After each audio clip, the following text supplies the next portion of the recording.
Primero, me gustaría agradecer a Ezequiel Totti, que es vicepresidente federal de la Croce Reale y también presidente de la delegación de Argentina. Y podría hablar unas palabras antes de nosotros empezarmos la charla para que podamos también nos enterar acerca de las actividades de la delegación de nuestros hermanos. Por favor, hermano Ezequiel Totti, a palavra é suja. Muito obrigado, meu irmão. Gracias, comendador Daiva Lucas López. Gracias, maestro Mantovani, de extenso currículum conocidísimo en Brasil y también incluso en Argentina. Y gracias al comendador Wilson, presidente de la delegación brasileña. Trabajar en la cultura, que es la especialidad de Croce Reale, a través de tantos años, nos ha demostrado que la música es un factor de integración regional e internacional y sobre todo un refugio para aquella juventud que necesita una música que la aleje de ámbitos nocivos como la drogadicción. La música clásica y tradicional no es para una élite, sino para todo el pueblo. Así que Brasil e Argentina são dos povos, duas nações, decir más. Este Google Meet es un buen ejemplo. Les agradezco especialmente al maestro Mantovani y a toda la delegación 18 de julio de Brasil. El presidente Fabrizio Nocera Gianpaolo me ha pedido, por favor, difundir esto y demostrar que nuestros pueblos se unen y que la música une. Gracias. Gracias. Presidente Wilson, ¿te gustaría hablar algunas palabras? Apenas para saudar os presentes e parabenizar a iniciativa. Eu acho que tudo aquilo que envolve a cultura deve ser defendido e, sobretudo, propagado pela Croce Reale, seja em nosso país, seja nos países onde ela está presente. Meus parabéns. Gracias. Maestro Dante Mantovani, a palavra é suya. Muy bien, buenas noches. Es un gran placer estar acá con vosotros, una gran oportunidad. Yo gosto mucho, me gusta mucho hablar con pueblos de otros países. Es un ejercicio que había empezado cuando estuve en mi participación en el gobierno de la República Brasileña en los años de 2019 y 2020. É um diálogo que havia começado com várias nações, várias nacionalidades. Houve uma interrupção devido a fatores de turbulência política interna. A turbulência da vida brasileira é muito grande, não tão grande quanto a Argentina, talvez, né? Pero é uma turbulência que muitas vezes faz com que tengamos que empezar las acciones del zero, del inicio. Entonces hay una gran necesidad de continuidad en las políticas públicas en Brasil. Creo que en Argentina y otros países es un mal, si es que se puede hablar de esta forma, un mal de las democracias. Pero la democracia es lo mejor de entre los peores de los regímenes actuales. Es lo menos mal.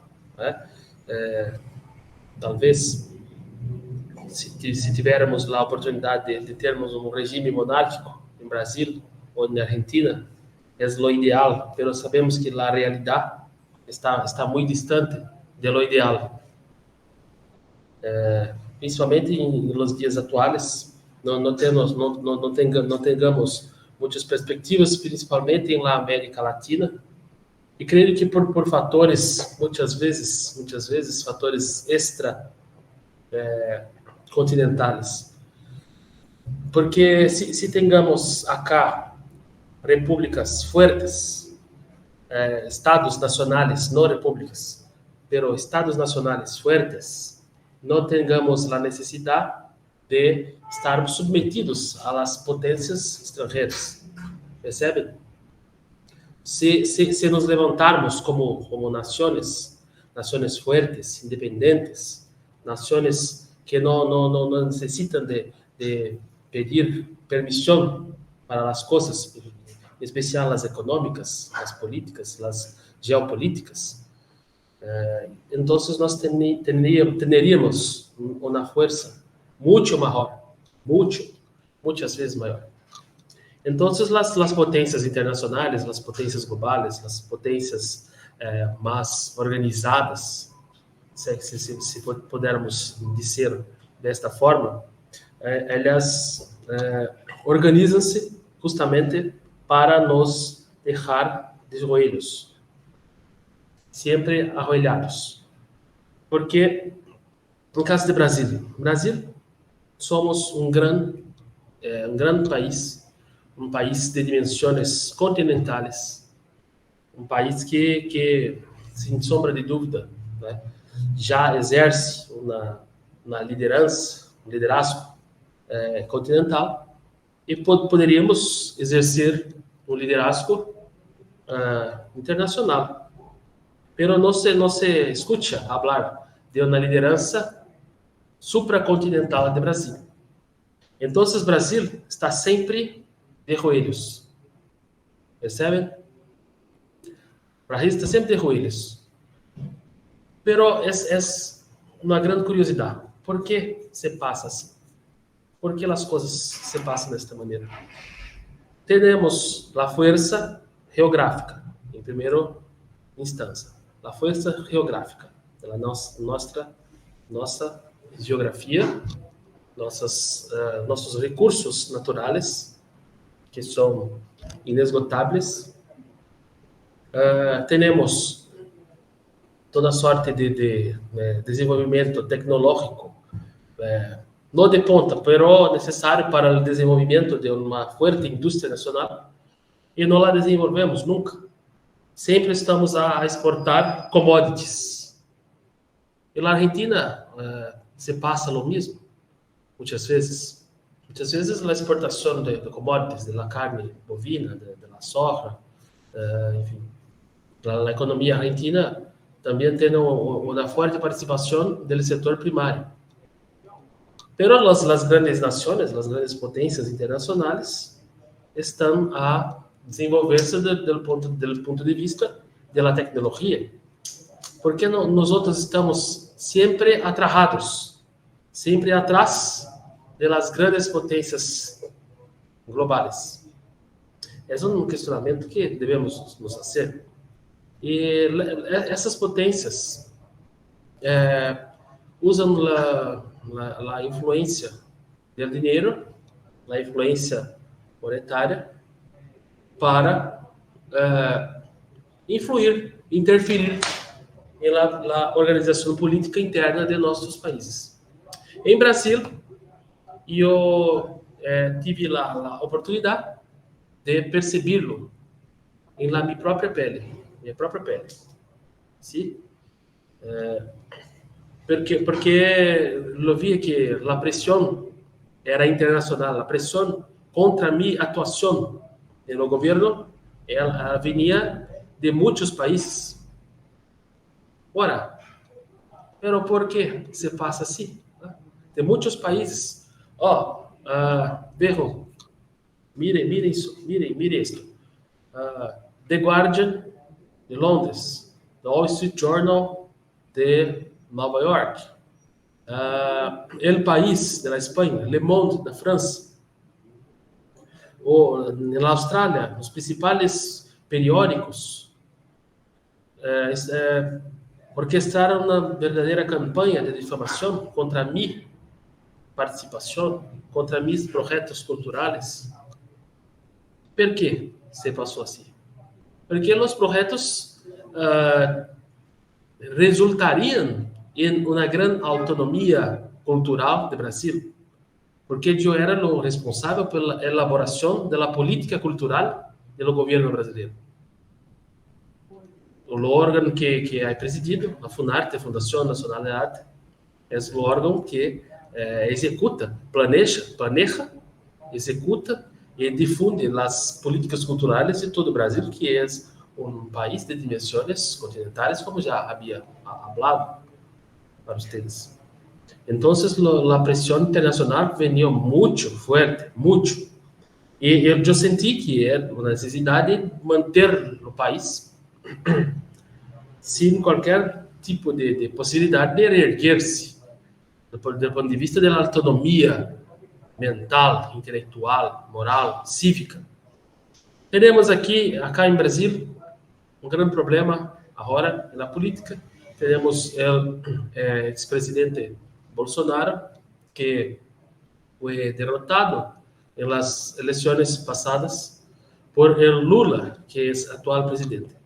E Bolsonaro representa justamente um orgulho cívico do Brasil.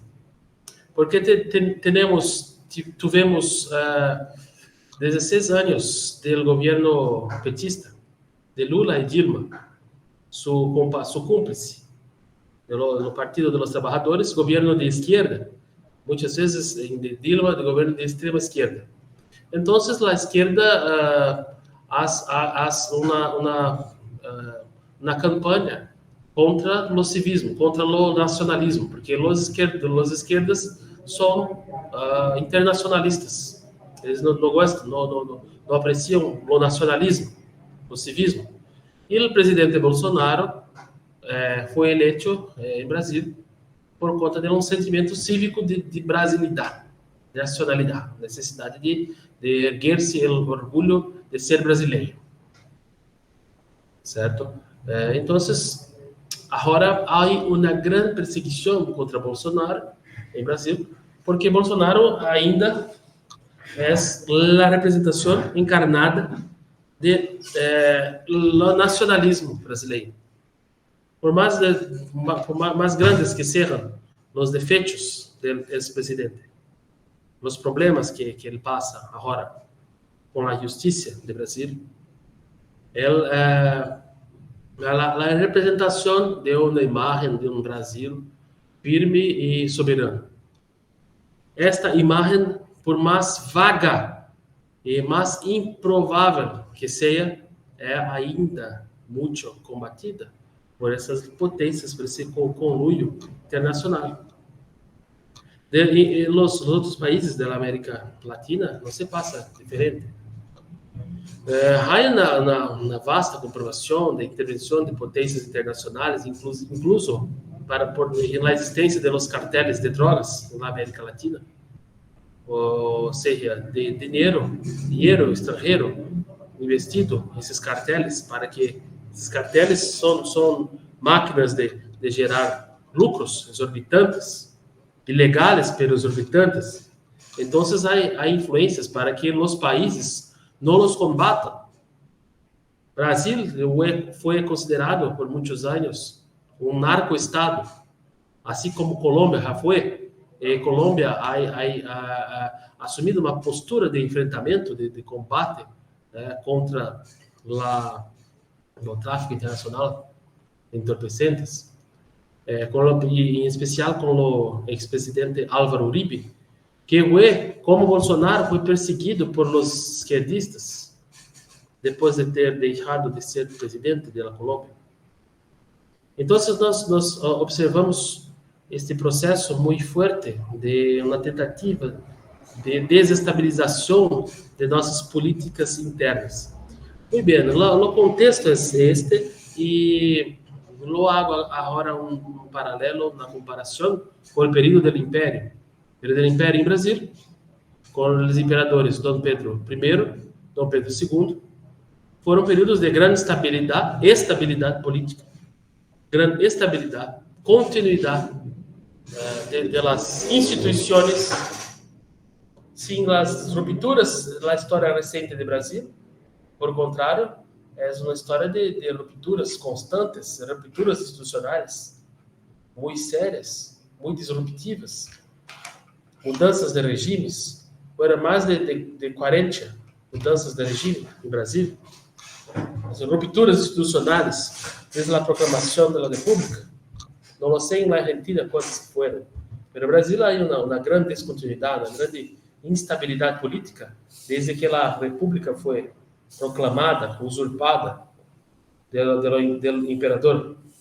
Então, na época do Império, tivemos a possibilidade de um grande desenvolvimento cultural devido justamente a esta continuidade político-institucional que permitiu uma política cultural contínua em tempo.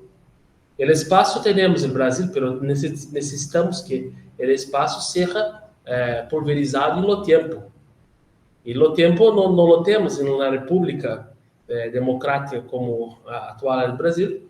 Dentro de um próprio governo, há as divergências sobre qual pessoa vai exercer os cargos mandatários, os cargos superiores de mais alto escalão, que dirá quando há a mudança, a alteração do governo. Sair o presidente Bolsonaro, ele no dia seguinte, o novo presidente, empossado, Lula, ha feito a demissão de todos os cargos que eram da confiança do presidente Bolsonaro. Isso era uma grande disrupção, uma grande interrupção das políticas públicas, correto? Então, este é um problema. Como que eu he feito para enfrentá-lo? Eu he feito os convênios, contratos com as universidades públicas federais. Eu tinha um instrumento de gestão que me possibilitado a interposição de uma política pública lastreada em uma continuidade.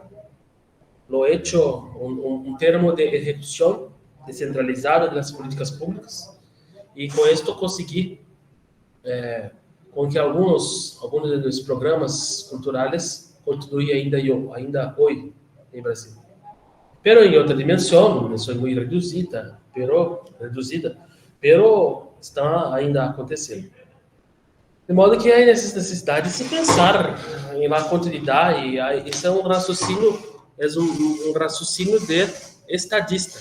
Raciocínio que os estadistas, os homens de Estado, os homens de governo, devem empenhar-se em ter a capacidade de estabelecer e implementar essas políticas públicas culturais que ultrapassem os seus próprios mandatos, suas próprias atuações. É uma busca contínua. Ainda hoje fui convidado para ministrar uma aula sobre esse tema no Rio de Janeiro, na cidade do Rio de Janeiro, no estado do Rio de Janeiro, sobre como elaborar essas políticas públicas de modo a estabelecer a continuidade. Essa é uma grande preocupação que temos. E se mirarmos no Brasil Império, não tivemos lá a continuidade tão almejada, de modo que temos que ressoar e concordar com as máximas de Platão. Platão, o grande cientista político da história, ha dito que na história da política não há evolução, sino que sempre uma evolução disfarçada por disfarce de evolução. Sempre podemos estar piores, mais males do que anteriormente. Esse é o caso do Brasil hoje. Estamos muito mais males do que na época do Império, sem sombra de dúvida. Creio que Davi há de concordar comigo, o comendador Wilson também. Quero ouvir as opiniões de vosotros. Pero na época do imperador Dom Pedro II, tivemos lá o estipêndio para o patrocínio de nosso grande artista, nosso grande operista, que foi Carlos Gomes.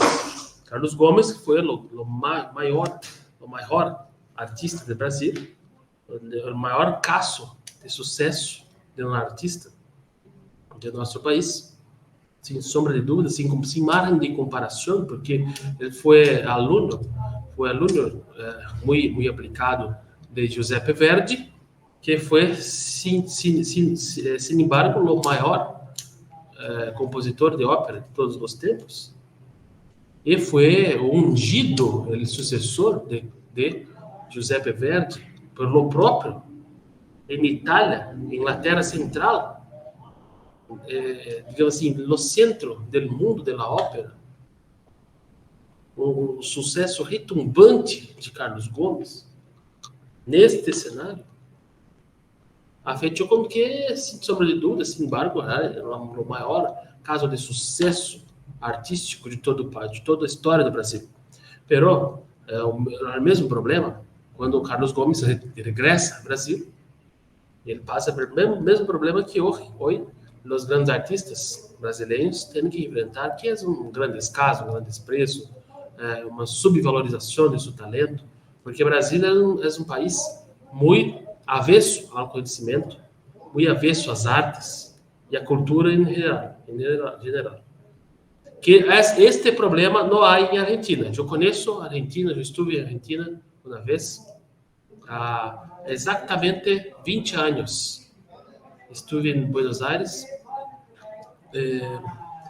e pude perceber, de maneira muito próxima, perto da proximidade, que há um grande valor na cultura, na leitura, nas bibliotecas, os centros culturais são vibrantes e a população é verdadeiramente muito culta na Argentina.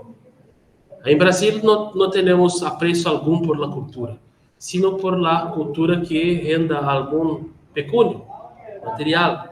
Se os brasileiros sabem muitas vezes como ganhar dinheiro, mas não sabem como adquirir cultura.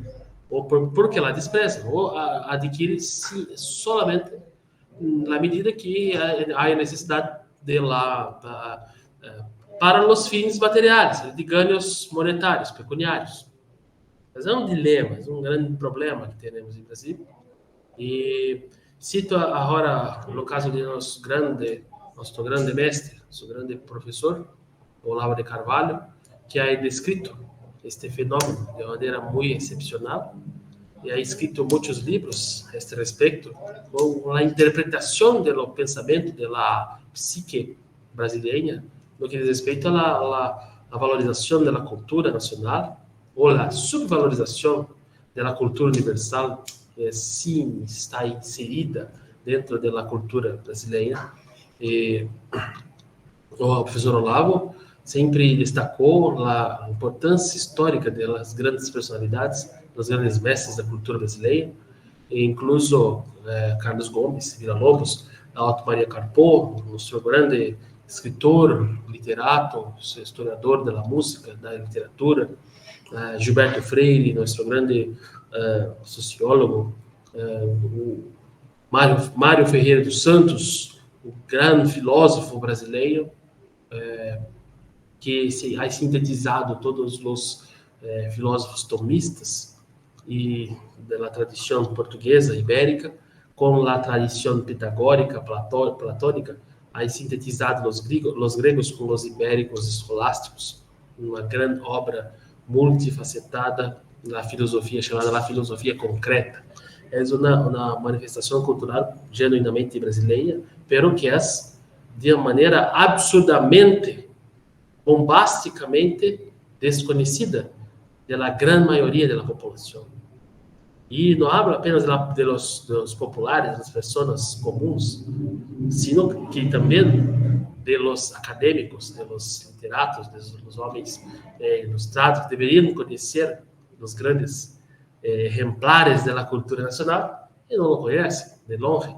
Pelo contrário, inclusive, há um grande desprezo, uma grande depreciação das figuras destes homens, porque brasileiros solamente valorizam as exterioridades, aquilo que é quadros como estes, diplomas, títulos, Esto me valoriza a mim porque tenho um título, não porque tenho o conhecimento, compreende? É um problema do Brasil. Então, estou colocando esta dimensão para vocês, para iniciarmos um diálogo.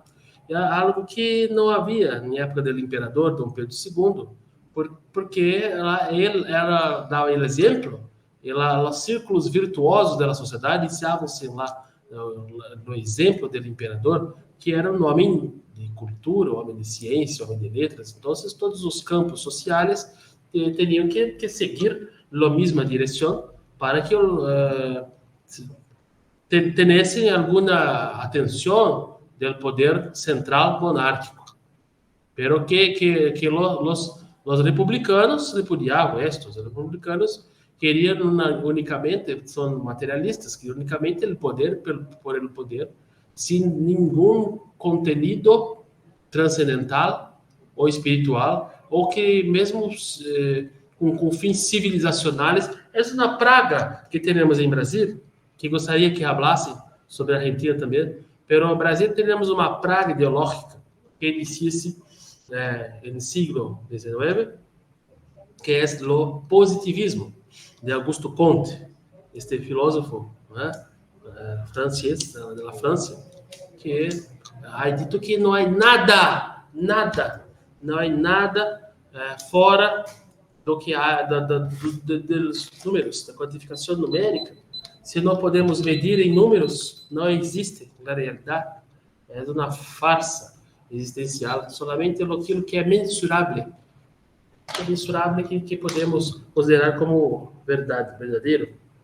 Então, toda a dimensão espiritual, toda a dimensão cultural, todos os simbolismos, toda a dimensão propriamente civilizacional é simplesmente excluída, totalmente colocada de lado, menosprezada por esta ideologia, que é a ideologia dominante do nosso exército brasileiro.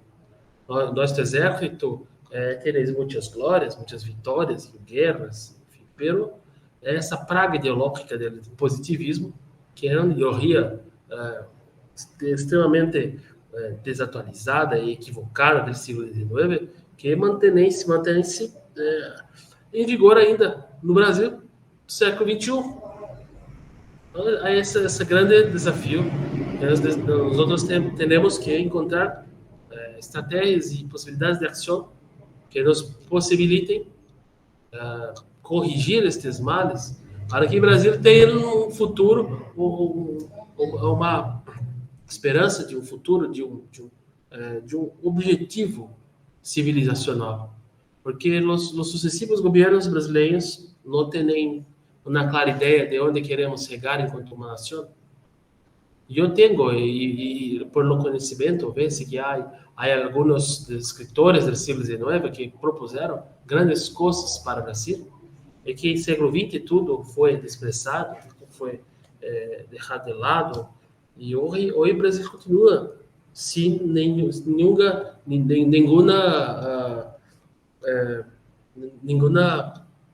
aspiração mais elevada, mais pretensiosa.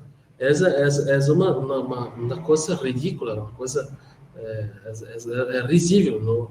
Nos outros países não tem noção de que o Brasil está tão perdido assim. Pero há que discutirlo. Eu estava no governo e iniciei as discussões com diversas embaixadas de vários países, incluso em primeiro ponto, estava em conversas com a embaixada da Hungria, da Grécia e Portugal, os três, e também Israel. Pero Israel não teve tempo hábil para dialogar. Sim, com Portugal, Hungria e Grécia iniciei o diálogo, porque na Hungria há grandes programas culturais, em especial no campo da música, da ópera. Os programas de educação musical da Hungria são os melhores do mundo. E minha intenção era trazê-los para o Brasil, por meio de convênios com o governo brasileiro e as instituições húngaras.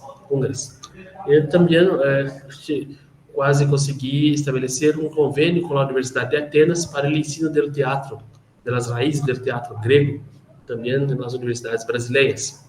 Esses convênios entre as universidades, los conseguia começar.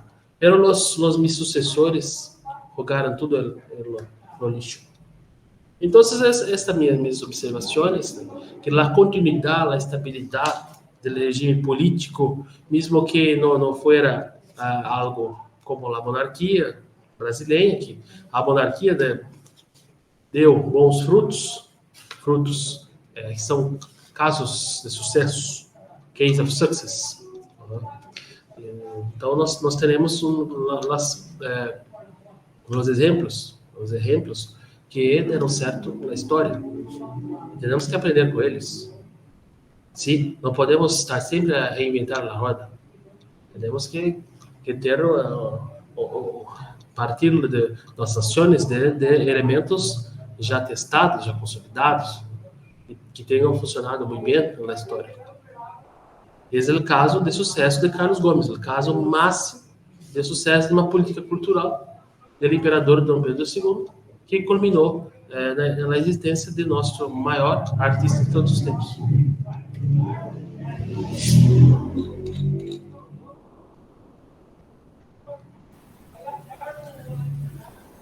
Ezequiel, ¿te gustaría hacer alguna pregunta? Quisiera hacer un paralelismo entre lo que dice el maestro Mantovani sobre la continuidad monárquica en Italia, tanto Verdi como promotor de la monarquía y Puccini como beneficiado de una beca de estudio de la reina Margherita de Italia. Ambos fueron un reflejo de esa continuidad. Y nuestra región, que incluye tanto Brasil como Argentina, las crisis son habituales.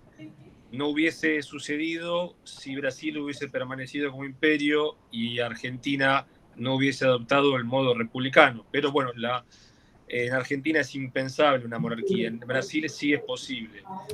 Pero independientemente de las posturas personales, filosóficas y las creencias, la voluntad popular también determina, como ha pasado en México, que fue imperio por breve tiempo, con un gran éxito, pero la voluntad popular eligió lamentablemente fusilar al emperador de México. Así que esto es un 50%, 50%. La gente debe aceptar la propuesta y bueno, no se acepta bien este tipo de pensamiento que señalaba el maestro Mantovani. Desde el iluminismo venimos pensando de un modo cartesiano, materialismo y espiritual, el ser humano dividido, y hay que integrar todas las facetas del ser humano y por ende en la sociedad vamos a empezar a ver con mayor espiritualismo y menos inmanencia, y así va a poder producirse un cambio. Pero primero es individual un cambio de la mente de la sociedad. Si la gente empieza a salir de la inmanencia y busca una cultura superior, se va a reflejar en la gestión cultural y en los políticos y en toda la sociedad. Esa es mi humilde opinión al respecto, maestro. Sí, muy bien. Tenemos como un ladito los ejemplos en la historia y en los países en que las políticas culturales tienen una cierta continuidad, tienen un gran suceso, y la Italia es un caso que, apesar que en Italia no tenemos la continuidad política de las ciudades-estado, de grandes comerciantes, de las grandes familias mercantes, como por ejemplo Venecia, Génova, Mantova, cidades como Nápoles, né? Cidades de grandes impérios, grandes potentados de los mercadores, que tinham muita continuidade através das famílias, sino um grande estado unificado, como sucedió después de las guerras de la unificación, con Garibaldi, la familia Saboia, que vai da participação efetiva, né, na unificação italiana. Temos essa possibilidade, essas famílias os mecenas, na história do mecenato, que possibilitaram a existência das artes com alguma tranquilidade. Pero teremos hoje esse papel hoje de estados nacionais, que essa contradição entre a cultura, as artes e a existência permanente de estados nacionais, aí precisa haver uma síntese dialética entre eles, de modo que a cultura humana pueda ser preservada, estimulada e gerar novos frutos, porque a criatividade humana não deveria ter limites, deveria ser ilimitada, né? Nós vemos hoje uma grande limitação, inclusive as tecnologias que limitam a criatividade, uma vez que facilitam a tudo.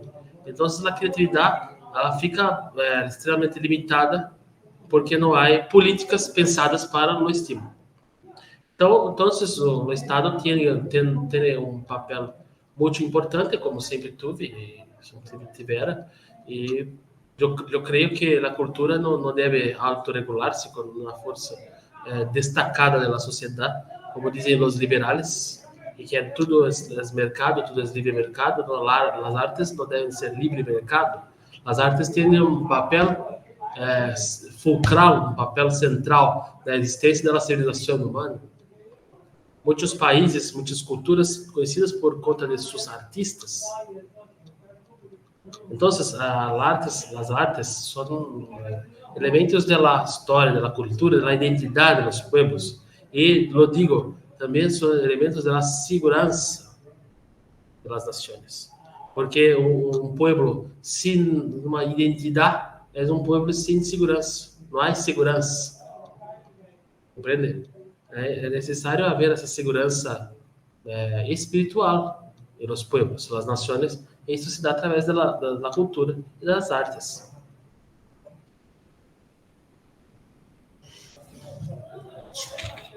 Muy bueno. ¿Alguien más tiene alguna pregunta? Comendador Wilson, quien entró con el nombre Trivium Matri Conferencias. Buenas noches. ¿Tú quieres hacer alguna pregunta? Comendador Wilson, ¿tiene alguna pregunta? Não.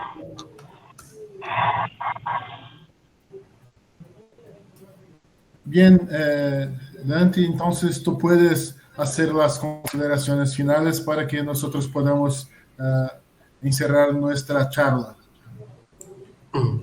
Sim. Pois sim. Então, eu os agradeço a todos por a oportunidade de falar com os outros.